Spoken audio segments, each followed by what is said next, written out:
Bienvenue dans Au Rayon X, votre nouvelle émission dédiée à l'imagerie médicale. Un rendez-vous de décryptage des techniques modernes de radiologie. Pour ce premier épisode, le docteur Mathieu Queneau, spécialiste en médecine nucléaire, vous présente les résultats d'un scintiscanner pulmonaire réalisé chez un patient de 44 ans à la recherche d'une embolie pulmonaire. Voici donc l'examen de scintiscanner pulmonaire d'un homme de 44 ans qui a consulté son médecin généraliste dans un contexte de dyspnée d'apparition récente dans les suites d'une thrombose veineuse profonde, donc d'une phlébite du membre inférieur droit, qui était survenue suite à une immobilisation prolongée dans les suites d'une fracture post-traumatique. Donc le médecin généraliste a demandé cet examen à la recherche d'une complication de cette phlébite et donc à la recherche d'une embolie pulmonaire. Donc il est arrivé dans le service. Le protocole d'examen a consisté en la réalisation en un seul temps d'une imagerie de la perfusion pulmonaire que l'on voit ici, avec une imagerie de la ventilation pulmonaire, le tout avec un couplage scanner. L'ensemble des images ayant duré entre 10 et 15 minutes à peu près.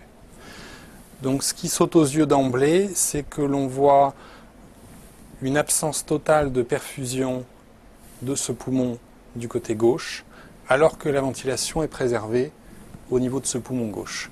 Donc c'est ce qu'on appelle un mismatch, en l'occurrence un mismatch complet, qui témoigne d'une obstruction complète artérielle pulmonaire à gauche, et donc d'une embolie pulmonaire étendue du côté gauche.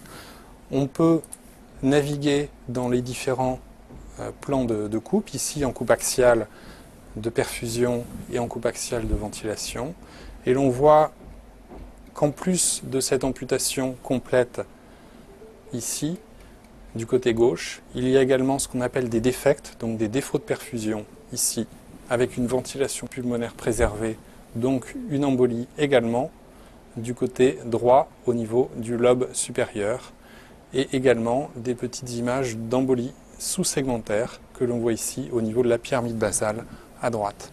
Le diagnostic est sans ambiguïté, il s'agit donc d'une embolie pulmonaire bilatérale étendue avec une amputation proximale du côté gauche. On a la possibilité avec cette technique d'obtenir ce qu'on appelle un index d'amputation du lit vasculaire et on calcule cette amputation à environ 70% de la perfusion pulmonaire. C'est-à-dire que l'embolie pulmonaire touche à peu près 70% des poumons dans leur globalité. Ce que l'on peut voir également sur cette imagerie scanner qui est couplée, ce sont des petites plages de condensation que l'on voit ici et ici, qui correspondent à des complications de l'embolie pulmonaire du côté gauche. C'est ce qu'on appelle des plages d'infarctus pulmonaire.